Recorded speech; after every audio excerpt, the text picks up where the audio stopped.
Good evening to everybody. So today we are here to discuss chapter number 4 of chemistry, that is structure of atom. ठीक है, आज हम पढ़ेंगे कि atom का स्ट्रक्चर कैसा है. ठीक है, स्ट्रक्चर ऑफ एटम. तो today I am going to discuss कि एटम का स्ट्रक्चर कैसे होता है और एटम में क्या क्या पार्टिकल्स होते हैं. ओके, तो let's discuss in detail about the particles of atom. एक एटम की अगर कि मैं शेप की बात करता हूं तो an atom is spherical in shape. एक एटम आपका स्पेरिकल होता है शेप में. ठीक है, इस तरीके से होता है एटम. एटम के सेंटर में आपका एक ऐसा heavy mass of the body होता है, heavy mass which is called as nucleus, which is called as nucleus. ठीक है, और इस न्यूक्लियस के अराउंड में आपको ऐसे ऑर्बिट्स मिलते हैं लाइक दिस. ओके, तो ये जो आपका न्यूक्लियस है वो कंप्लीटली फिल्ड रहता है, फिल्ड. ओके, बाकी आप ये देख सकते हो ये सब वेकेंट स्पेसेस है. These all are vacant spaces.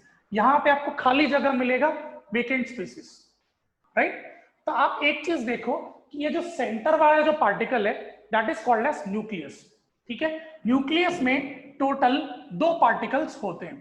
ठीक है, पहला होता है proton.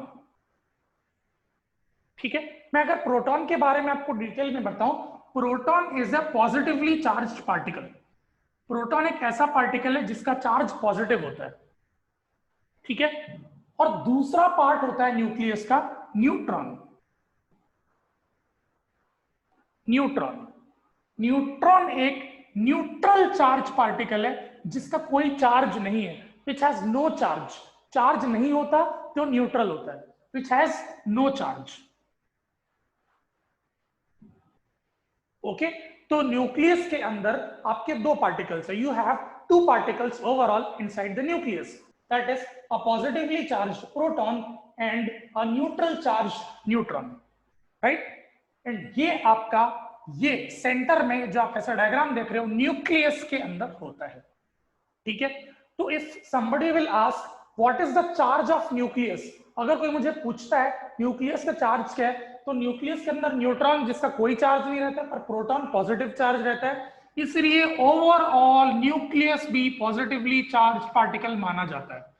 Just because proton resides inside the nucleus is a positively charged particle, right? अब न्यूक्लियस के अराउंड में आपको ये जो सर्कल बने हुए these are called as orbits, या हम इनको बोलते हैं शेल्स. ठीक है, ये ऑर्बिट्स पे एक लाइट पार्टिकल लाई करता है लाइक दिस. ठीक है, और ये लाइट पार्टिकल कहलाता है इलेक्ट्रॉन, राइट. ये ऑर्बिट्स पे ऐसा रिवॉल्व करते रहता है around the nucleus with a very high speed. High speed में ये रिवॉल्व करता रहता है अराउंड द न्यूक्लियस. ठीक है, और इलेक्ट्रॉन के बारे में अगर मैं बात करूं, electron is a negatively charged particle. Electron एक नेगेटिवली चार्ज्ड पार्टिकल होता है, राइट. तो ये ऑर्बिट्स में इलेक्ट्रॉन आपका इस तरीके से रिवॉल्व करता है. तो ओवरऑल अगर मैं बात करूं तो atom is subdivided into 3 particles, right. The first one is positively charged proton, second one is negatively charged electron and the third one is without charge neutron. तो ओवरऑल आपके एटम में ये 3 particles होते हैं. This you need to remember. ठीक है, atom का shape कैसा होता है? स्पेरिकल. स्पेरिकल मतलब फुटबॉल की तरह होता है, राइट. अब अगर मैं एक बात और बात करूं, कोई भी particular atom, an atom is always neutral.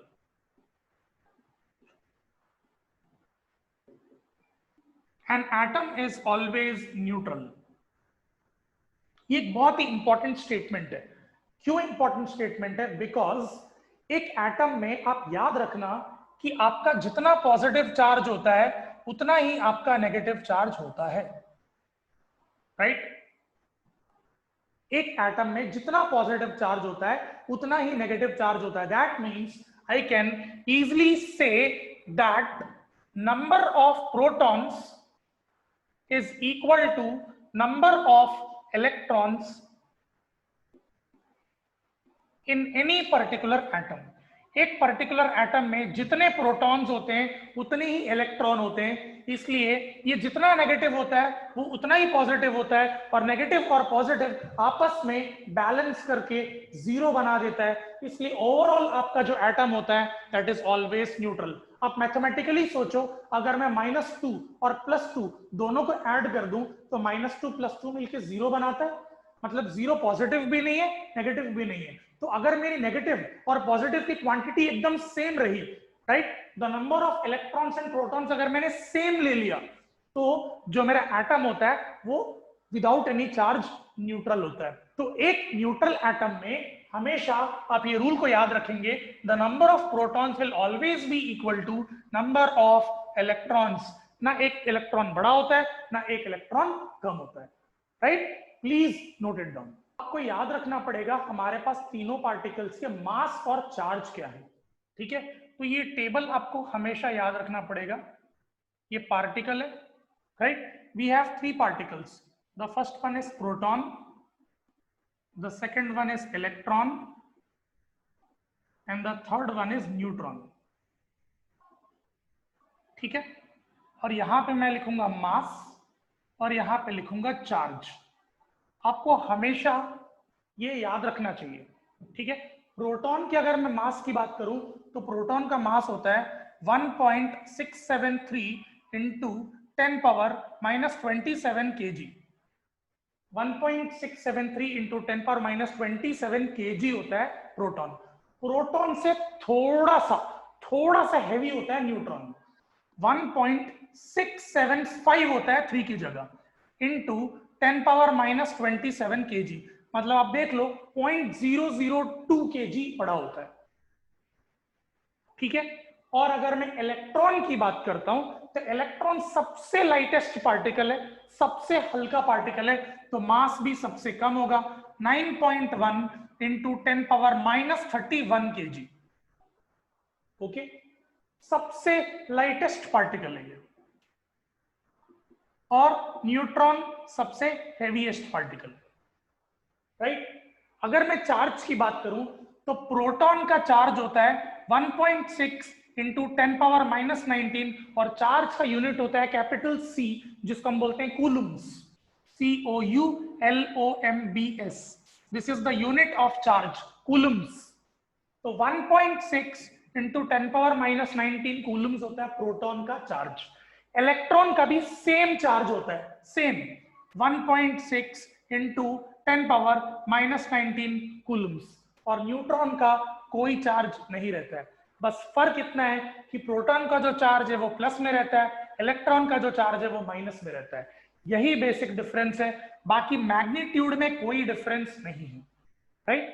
तो आपको ये टेबल तो याद रखना चाहिए कि इलेक्ट्रॉन, प्रोटॉन और न्यूट्रॉन का मास और चार्ज क्या क्या है, ठीक है? इसको जल्दी से नोट कर लीजिए। नाउ अगर एक एटम के स्ट्रक्चर की आप बात करते हो, जैसा कि हमने डिस्कस किया है, ये आपका सेंटर में न्यूक्लियस हो गया, ये फर्स्ट शेल है, this is second shell, this is third orbit, this is fourth orbit, right? ऐसे आपके ऑर्बिट्स होते हैं जिसमें आपके इलेक्ट्रॉन्स होते हैं, राइट? तो याद रखना हर एक शेल का, हर एक ऑर्बिट का अपना अपना नाम होता है। तो पहला जो ऑर्बिट है इसका नाम होगा K, अगला ऑर्बिट का नाम होगा L, अगला ऑर्बिट का नाम होगा M, उसके बाद होता है N, ठीक है? तो हमारे पास टोटल 4 शेल्स होते हैं, या ऑर्बिट्स बोल लो आप, शेल्स या ऑर्बिट्स, ठीक है? तो K shell, L shell, M shell and N shell, ठीक है? और उसका N मतलब नंबर क्या होता है? फर्स्ट शेल है तो K shell, second shell is M shell, third shell is N shell, fourth shell is N।